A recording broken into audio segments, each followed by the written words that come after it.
ఒక అందమైన చిన్నారి పాపాయి. తన చేతిలో ఒక చిన్న సంచి.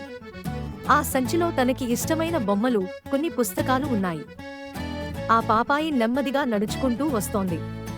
ఎక్కడికి వెళ్తోందో తెలుసా? తన అమ్మమ్మ గారి ఊరికి. అది ఒక పాత ఊరి ఇల్లు. చుట్టూ పెద్ద పెద్ద చెట్లు ఉన్నాయి.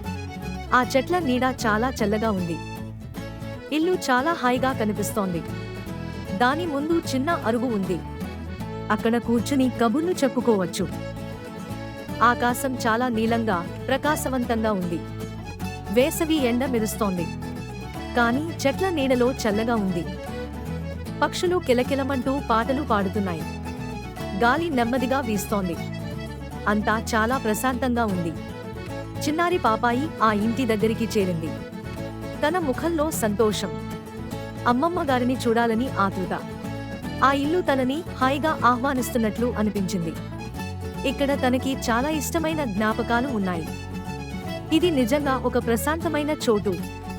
చిన్నారి పాపాయికి ఇక్కడ చాలా ఇష్టం. తన ప్రయాణం హాయిగా ముగిసింది. ఇప్పుడు లోపలికి వెళ్లి అమ్మమ్మ గారిని పలకరించాలి. కొత్త కథలు వినాలి, ఆటలు ఆడుకోవాలి.